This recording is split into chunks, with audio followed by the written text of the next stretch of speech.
ముఖ్యమంత్రి గారు ప్రధానంగా ఉస్మానియా యూనివర్సిటీలో ఉన్నటువంటి సమస్యలపైన ఏమైనా స్పందించారా? మా స్పందించండి. ఎందుకంటే ఆయన చెప్పినట్టు పోయినసారి ఆగస్టులో వచ్చినప్పుడు ఆయన December 7కి ఇక్కడ రావడం వస్తా అని చెప్పాడు. సో అది ఈ రోజు డన్ క్లియర్ అయిపోయింది. వచ్చి ఓకే ఆయన ఇవ్వాల్సిన 1000 కోట్ల గురించి చెప్పిండు. ఆ 1000 కోట్లకు సంబంధించిన జియో కూడా ఆయన దాన్ని మాకు ఆర్ట్స్ కాలేజ్లో కానీ బయట ఉన్న క్యాంపస్ ఎవరికైనా మా యొక్క కోఆర్డినేట్ టీంలో రిసీవ్ అయిపోయింది. కానీ మా క్వశ్చన్ ఏంటంటే, సరే 1000 కోట్లు వచ్చినాయి, మేము మార్నింగ్ నుంచి ఇక్కడ నుంచి సర్క్యులేట్ అయి తిరుగుతుంటే మాకు ఇక్కడ ఏదో ఆయన 1000 కోట్లలో ఏదో ప్రాసెస్ ఏదో ప్రాజెక్టులు పెట్టి చేద్దామని ఒక ఫీడ్బ్యాక్ 3 పెట్టారు. ఇక్కడ ఆ 3 బ్యాక్ ఆర్కిటెక్చర్ అంటే ఏ విధంగా తీసుకుంటున్నారు? సో నా క్వశ్చన్ ఏంటంటే, ఇప్పుడు స్టూడెంట్స్ కి గ్రౌండ్ నుంచి వెళ్ళాలి అంటే పొలిటికల్ సెంట్రిక్ కాకుండా స్టూడెంట్ సెంట్రిక్ వెళ్తే ఈ సిస్టంలో 1000 కోట్లు కూడా ఎట్లా అవుతాయి? ఇప్పుడు మాకు ఎడ్యుకేషన్ సంబంధించి ఇప్పుడు మేము ఆర్ట్స్ కాలేజ్లో ఉన్నాం, మాకు పర్మనెంట్ లెక్చర్స్ కొంతమంది అంటే ప్రొఫెసర్స్ లేరు. సరే అది కొంచెం ప్రాబ్లం. గత 10-15 సంవత్సరాల నుంచి ఈ లొల్లి నడుస్తుంది, మన తెలంగాణలో లొల్లి నడుస్తుంది. కానీ రెగ్యులర్ ప్రొఫెసర్స్ కావాల్సింది ఏ విధంగా చేయాలి, దానికి సంబంధించిన ఒక్క నోటిఫికేషన్ లేదు. సో ఆ నోటిఫికేషన్ కూడా ఇంక్లూడ్ దీంట్లోనే ఉందా అంటే 1000 కోట్లు ఉందా? మళ్ళీ రెండోది అది కాక మళ్ళీ ఇప్పుడు ఆర్కిటెక్చర్ సంబంధించి ఏదో ప్లాన్ హాస్టల్స్ కానీ మాకు కానీ ఇక అన్ని ఉంటాయి కదా, మాకు సంబంధించిన సౌకర్యాలు కానీ ఏమైనా దీంట్లో ఇంక్లూడ్ చేస్తున్నారా? వాటికి సంబంధించింది ఏం పెట్టలేదు. జస్ట్ 1000 crores రిలీజ్ చేశారు. జస్ట్ జియో అంటే గవర్నమెంట్ ఆర్డర్ వచ్చింది, మీరు దీన్ని చూసుకోండి అని చెప్పాడు. కానీ మేము అనేది ఏంటంటే, ఇది ఏదైనా రూపాయితో సహా మాకు వెళ్ళేది ఏ సిస్టంలో ఏదైనా కానీ మాకు క్లియర్ గా తెలిస్తే మంచిది కదా. ఇప్పుడు పెనాలకి ఇప్పుడు ప్రాబ్లం ఏంటంటే, మీరు వచ్చేసారి వెళ్ళిపోయారు, ఓకే మీరు గెలిచిపెట్టు ఏదైనా మీకున్న పోలీసు బందోబస్తులో మీరు వచ్చారు వెళ్ళిపోయారు. కానీ మాది స్టూడెంట్ సెంట్రిక్ రండి, ఎందుకంటే మా క్వశ్చన్ చాలా ఉన్నాయి, చాలా ప్రాబ్లమ్స్ ఉన్నాయి. ఇక్కడ ఆర్ట్స్ అంటే మొత్తం ఎంటైర్ ఓయూ ఉస్మానియా క్యాంపస్ కి చాలా ప్రాబ్లమ్స్ ఉన్నాయి. అక్కడ ఫీమేల్స్ కానీ వాళ్ళ హాస్టల్ సౌకర్యాలు కానీ లైట్స్ కానీ, సరే లైట్స్ అయితే సరే అయ్యి ఉన్నాయి. మళ్ళీ రెండోది హాస్టల్ వచ్చేసరికి ఫుడ్ ప్రాబ్లం ఉంది, ఇది ఉంది. ఏమైనా మాతో కూర్చొని బెంచ్ అంటే డైరెక్ట్ ఇంటర్ కన్వర్సేషన్ లెక్క మాతో కూర్చుంటే అతను తెలుస్తుంది కదా. సరే వచ్చాడు, ఆయన ప్రామిస్ ప్రకారం వచ్చాడు, అయిపోయింది. అది కూడా కొన్ని క్వశ్చన్స్ కూడా డిస్కోర్స్ లెక్క మాకు ఒక మైక్ ఇస్తే మేము కూడా అడుగుతాం కదా. సో అతను వచ్చిన ఒక స్పెండ్ చేసిన టైం కూడా నాకు తెలిసి అప్రాక్సిమేట్లీ 1 hour. సో అతను బిజీ స్కెడ్యూల్ లో ఉంటది కాబట్టి వచ్చాడు, చాలా సంతోషం అది. కానీ దాన్ని చేయాలన్నా కానీ 1 day మాకు కేటాయించేసి మా యొక్క ఇష్యూస్ మా దగ్గర కనుక్కుంటే, అరే ఇది ప్రాబ్లం ఉంది, లేకపోతే ఈ ఇష్యూస్ కూడా కావాలంటే ఒక యూనియన్స్ ఉంటాయి, కొన్ని యూనియన్స్ పిల్లలు స్టూడెంట్ యూనియన్స్ కానీ వాళ్ళ దగ్గర నుంచి ఒక లైక్ ఏమైనా రిఫరెండం కానీ మెమోరాండం సంబంధించిన ఏమైనా తీసుకుంటే బాగుంటుంది. అండ్ రెండోది, ఇప్పుడు జాబ్ క్యాలెండర్ అని మేము చాలా మంది అశోక్ నగర్ నుంచి కానీ, అంటే అఫ్ కోర్స్ కొంతమంది ఇక్కడ నుంచి వెళ్ళి కూడా అక్కడ అశోక్ నగర్ లో ప్రిపేర్ అయిన సివిల్స్ కానీ యాజ్ వెల్ గా మేము గ్రూప్స్ కూడా ప్రిపేర్ అవుతాం.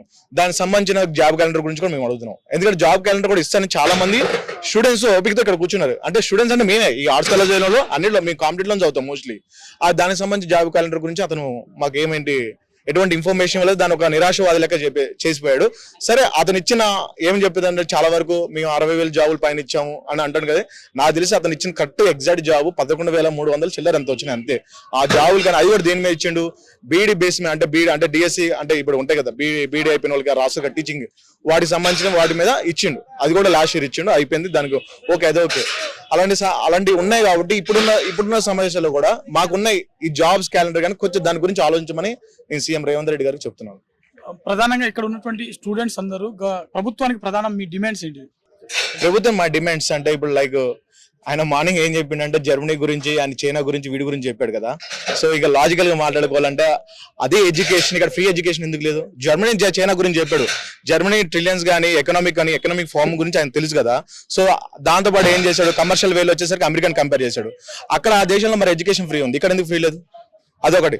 సరే ఆ ఫ్రీ ఎడ్యుకేషన్ కూడా వెల్ఫేర్ స్కీమ్ దీని ద్వారా ఏమైతుందంటే, సరే ఇప్పుడు మనం ఉన్నదన్నట్టు మాట్లాడుకుందాం ఫ్యాక్టరీ అంటే మనం కూడా కాంపిటేటివ్ లో చదువుతున్నాం కాబట్టి ఇప్పుడు ఏం చేస్తున్నాడు? వెల్ఫేర్ స్కీమ్స్ ఫ్రీ ఇస్తున్నాడు. దీని వల్ల ఏమైతుందంటే మనకి ఇప్పుడు చదువుకున్న పిల్లలకి ఎడ్యుకేషన్ దూరం అవుతుంది. కానీ ఎండ్ ఆఫ్ ద టైం అతను ఏం మాట్లాడుతుండే, ఇక్కడ వచ్చి ఎడ్యుకేషన్ గురించే చెప్తున్నాడు. అంటే ఎడ్యుకేషన్ గురించి చెప్పాలంటే ఫస్ట్ ఆఫ్ ఆల్ ఆ ఎడ్యుకేషన్ సంబంధించిన రిసోర్స్మెంట్ మాకు క్లియర్ గా ఉండాలి. ఇప్పుడు నిజంగా చెప్తాను, ఇక్కడ ఉస్మానియా యూనివర్సిటీలో చదువుతున్నాం కదా, మాకు వచ్చే ఫ్యాకల్టీ వచ్చేసరికి ఒక అప్డేట్ నాలెడ్జ్ లేదు. అంటే ఎవరు క్రిటిసైజ్ చేయట్లేదు, కానీ వాస్తవానికి ఇప్పుడున్న గ్రౌండ్ వర్క్ ఏంటంటే day by day the professor will be updated. ఒకటి అతను అప్డేట్ అవుతున్నాయి కదా తెలిసేది. ఇప్పుడు లైక్ ఇప్పుడు ఏమైనా అనగానే మొత్తం ఏఐ డ్రైవెన్ నడుస్తుంది. ఏఐ డ్రైవెన్ నడిస్తే ఏ విధంగా అప్రోచ్ అవుతాం? క్వశ్చన్ అదే కదా. ఇప్పుడు ఆ సబ్జెక్ట్ చెప్పాలన్నా కానీ దాని ఒక కాగ్నిటివ్ వేలో కానీ ఒక అబ్జెక్టివ్ వేలో చెప్పాలంటే మాకు ఒక ప్రొఫెసర్ నీడెడ్ ఉంటుంది. సో దానికి సంబంధించి ఈ ప్రొఫెసర్స్ అయినా కానీ యూనివర్సిటీ డెవలప్మెంట్ చేయడానికి ఏ ఫండ్ అయినా కానీ 1000 crores కాదు, క్రోర్స్ కన్నా ముందు ఏంటంటే స్టూడెంట్ సెంట్రిక్ మనకు కావాల్సిన రిసోర్స్మెంట్ ఇంపార్టెంట్. సో ఒక క్లాస్ రూమ్ లో కూర్చున్నామంటే ఒక ప్రొఫెసర్ చెప్పేది ఒక సొసైటీ ఎంటైర్ సిస్టమ్ కి అర్థం కావాలి. అలాంటిది ఒకటి, అదొకటి. ప్లస్ జాబ్స్ కూడా ప్రాబ్లం, ఇక్కడ జాబ్ సీకింగ్స్ ఉన్నాయి బాగా. ప్రభుత్వంలో. ఇంకోటి ఫ్రీ స్కీమ్స్ ఇస్తున్నాడు కదా, ఫ్రీ స్కీమ్స్ బదులు ఫ్రీ ఎడ్యుకేషన్ ఇవ్వనండి. అంటే కొంతమంది అంటే కొంచెం మేము సపోజ్ ఇప్పుడు కొంతమంది రిసర్చ్ వేలోకి వెళ్దాం అనుకుంటాం. మేము ఇప్పుడు మా పీజీఎల్ అయిపోయిన తర్వాత కానీ పిహెచ్డీ ప్లాన్లకు వెళ్ళాం కానీ రిసర్చ్ వేలోకి వెళ్తాం. రిసర్చ్ వేలోకి వెళ్తే కానీ మాకు కనీసం మాకు ఒక ఎక్విప్మెంట్ సంబంధించిన ఒక థీసిస్ కానీ ఏమైనా చేయాలన్నా కానీ దానికి బడ్జెట్ ఉండాలి కదా. అదొకటి. అది కాదు, ఇక చాలా ప్రాబ్లమ్స్ ఉన్నాయి. ఇప్పుడు మళ్ళీ ఫ్రీ బస్ వస్తున్నాం, మళ్ళీ అదే టాపిక్ వస్తున్నా. ఫ్రీ బస్ పెట్టాడు, మళ్ళీ అదే ఫ్రీ బస్ కి పెట్టా ప్రభుత్వానికి వేస్తున్నాయి క్వశ్చన్. అదే ఫ్రీ బస్ పెట్టాడు, మళ్ళీ అదే పరంగా మళ్ళీ మెన్స్ దగ్గర ఎందుకు, అంటే మన దగ్గర అంటే మొగోళ్ళ దగ్గర ఎందుకు అంత రేట్ పెంచాడు? ఇండైరెక్ట్ గా అతను ఏం చేస్తున్నాడంటే మళ్ళీ రీసోర్స్మెంట్ దానికి సంబంధించిన ట్రెజరీలో గవర్నమెంట్ ఫండ్ ని ఫిల్ చేస్తున్నాడు. అదే కదా ఆ ఫ్రీ, నేను ఉమెన్స్ కి ఫ్రీ ఇచ్చాను అంటే మనం కూడా ప్రభుత్వం కూడా మనం క్వశ్చన్ చేయాల్సిందంటే, మనకు ఒక మనిషి ఫ్రీ ఇస్తున్నా అంటే we have to think before. So ఎందుకు వాళ్ళు ఇస్తున్నారు, ఆ క్వశ్చన్ ఎందుకు ఇస్తున్నారు అంటే, వాళ్ళు ఎందుకు ఫ్రీ ఇస్తున్నారంటే వాళ్ళకి ఏదో ఒక నీడెడ్, వాళ్ళకి ఏదో ఒక ఇండైరెక్ట్ నీడ్ ఉంటుంది కాబట్టి మనకి ఇస్తారు. సో దాని గురించి కూడా ప్రభుత్వాన్ని ఫ్రీ అనే స్కీములు పెట్టడం కన్నా కొంచెం ఎడ్యుకేషన్ సిస్టమ్ గురించి కూడా అదే విధంగా, అవును ఆ ఎడ్యుకేషన్ సిస్టమ్ కూడా కొంచెం గ్రౌండ్ లెవెల్ నుంచి పుష్ చేయండి. మాటలు చెప్పినంత ఈజీగా ఉండదు. గ్రౌండ్ అంటే అవును సిస్టమ్ లో కొంచెం చాలా మంది కరప్షన్ సంబంధించిన వాళ్ళు ఉంటారు కాబట్టి ఆ ఎడ్యుకేషన్ పాలసీ సంబంధించింది కానీ కొంచెం మంచి వాళ్ళ చేతిలో పెట్టి దాన్ని ఒక ఇరిగేషన్ లెక్క కాకపోయినా కొంచెం అప్డేటెడ్ బై అంటే డెవలప్మెంట్ స్కీమ్ లో చేస్తే బాగుంటది. అదొకటి. కాంగ్రెస్ పార్టీ అధికారంలోకి రాకముందు ఎన్నికల్లో ఇచ్చినటువంటి హామీలు ఏవైతే ఉన్నాయో, ప్రధానంగా 2 లక్షల ఉద్యోగాల భర్తీ సమస్య ఏదైతే ఉందో ఇవి ఎంతవరకు నెరవేరాయి? అది వాస్తవం చెప్పాలంటే అవి అయితే నెరవేరలేదు. ఎందుకంటే బికాస్ నేను లాస్ట్ టైం మన ఎవరు రాహుల్ గాంధీ వచ్చినప్పుడు నేను అశోక్ నగర్ చిక్కడపల్లి లైబ్రరీలో ఉన్నాను. ఆ రోజు వచ్చాడు అతను. నార్మల్ గా వచ్చి ప్రతి ఒక్క స్టూడెంట్స్ అంటే ఎవరైతే నిరుద్యోగుల సమస్య ఏమేమి ప్రాబ్లమ్స్ ఉన్నాయో అని కనుక్కొని ఆయన ఏం చేశాడు, ట్వీట్ కూడా చేశాడు. ఆయన నార్మల్ గా అదే సేమ్ డేనే ట్వీట్ కూడా చేశాడు.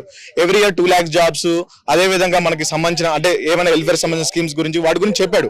కానీ ఆ జాబ్స్ సంబంధించిన అతను దాంట్లో కాంగ్రెస్ గవర్నమెంట్ అనేది ఫెయిల్ అయింది. సో అది ఫెయిల్ అయింది కానీ ఇప్పుడు గతం గడిచిపోయింది కానీ కాలం మనకి ఏం లేదు కాబట్టి ప్రెసెంట్ ఇప్పుడు వచ్చే అప్కమింగ్ జాబ్స్ లో కానీ ఏమైనా గవర్నమెంట్ కానీ ప్రైవేట్ కూడా, ఇప్పుడు ప్రైవేట్ కూడా వెళ్ళాలంటే ఇప్పుడు మేము ఇంకా చాలా మంది పిల్లలు ఇక్కడ ప్రిపేర్ అయ్యి కూర్చుంటున్నారు. ప్రిపేర్ అయ్యి కూర్చునేసరికి వీళ్ళకి చాలా వరకు టైం అనేది ల్యాప్ అయిపోతుంది. ల్యాప్ అయిపోయేసరికి ఏమైతుంది, వాళ్ళు ఫర్దర్ గా జాబ్స్ కి వెళ్ళాలంటే వెళ్ళలేకపోతున్నారు. ఎందుకంటే ఇప్పుడు బయట ప్రైవేట్ జాబ్స్ కి వెళ్తే లైక్ నేను ఏమైనా నార్మల్ గా ఏమైనా అప్డేట్ కానీ సాఫ్ట్వేర్ కంపెనీ కానీ మైక్రోసాఫ్ట్ కానీ కాంగ్రెజెంట్ ఏ కంపెనీకి వెళ్ళగానే నీకు ఫ్రెషర్స్ కి ఎవరు ఇవ్వరు. ఎందుకంటే ఫ్రెషర్స్ కి ఇవ్వాలంటే నీకు గ్రాడ్యుయేషన్ ఎప్పుడు అయిపోవాలి, మాక్సిమం 1 year or 2 years. ఒకవేళ ఇఫ్ ఇన్ కేసు 3 years, ఒకవేళ మోర్ దెన్ 5 years అయింది వాడి జాబ్ ఇవ్వదు. ఎందుకు వచ్చింది గ్యాప్ అంటే వాళ్ళకున్న బెనిఫిషియల్ ప్రకారం మనం అక్కడ రీచ్ కావట్లేకపోతున్నాం. మళ్ళీ అదే విధంగా గవర్నమెంట్ కి మనం కట్టుకు రావాలంటే సరైన టైంకి నోటిఫికేషన్ పడలేదు. నోటిఫికేషన్ పడ్డది అది కూడా ఎగ్జామ్ రాస్తారు కదా, ఆ ఎగ్జామ్ రాసినప్పుడు కూడా సరైన పాలసీ ఇంప్లిమెంట్ లేదు. ఆ ఎగ్జామ్ ప్రిలిమ్స్ రాస్తాం, మెయిన్స్ రాస్తాం, అయిపోయిన తర్వాత చాలా క్రిటిక్స్ ఉంటాయి. ఇవన్నీ పిల్లలు ఎదుగుకునేసరికి లాస్ట్కి ఏమవుతున్నారంటే వాళ్ళక పెసిమిటిక్ అంటే నిరాశవాదులకి వెళ్ళిపోతున్నారు. వాళ్ళు దాని వల్ల maybe it's going to the suicide, it's going to the financial crisis, ఏదైనా అవ్వచ్చు. కానీ అలాంటి సంబంధించిన సైకాలజికల్ కూడా పిల్లలు నాశనం అవుతున్నారు కదా. సో దాని గురించి కూడా మన యొక్క గవర్నమెంట్ చాలా, ఎందుకంటే this is a basic architecture for the student. ఇక్కడ నుంచే కదా కోర్ ఎలిమెంట్ వెళ్ళేది. మనం ఎంత మాట్లాడినా కానీ మార్నింగ్ వచ్చి వెళ్ళిపోయారు, కానీ స్టూడెంట్ సెంటర్కి ఒక్కళ్ళన్నా అడిగారా? 1000 కోట్లు ఇస్తున్నాడు. 1000 కోట్ల కోసం మాకు ఇక్కడ 3 ప్రాజెక్టులు పెట్టారు. సో అవన్నీ మేమే చెప్తున్నాం, అవన్నీ ఏ డ్రివెనే. ఇప్పుడు ఏముంది, నువ్వు ఒక ఇస్తే అర్థమైపోతుంది, అరే నేను ప్రాజెక్ట్ ఇస్తున్నా, ఏ విల్ గివ్ ద 1 prompt, వీళ్ళు అప్డేటెడ్ బయట అప్డేట్ చేస్తున్నాం. కానీ మై క్వశ్చన్ ఏంటంటే మన సీఎం కైనా అంటే చీఫ్ మినిస్టర్ కైనా మాతో అప్డేట్ అవ్వాలి, మాతో ఆయన చూసుకుని డిబేట్ కాకపోయినా కానీ కన్వర్సేషన్ చేయాలి కదా. సార్ మాకు ఈ ప్రాబ్లమ్స్ ఉందంటే మాకు ఒక ఓపెన్ ప్లాట్ఫామ్ ఇస్తాను కదా మేము కూడా చెప్పేది. సో అలాంటి సంబంధించి కూడా మన రేవంత్ రెడ్డి గ్రౌండ్ వర్క్ నుంచి చూడాలి. ఎందుకంటే జాబ్స్ అయినా కానీ ఏదైనా కానీ, ఎందుకంటే బయట కంపేర్ చేస్తే సిస్టమ్ అనేది ఇట్లా ఉంది బయట మాకు.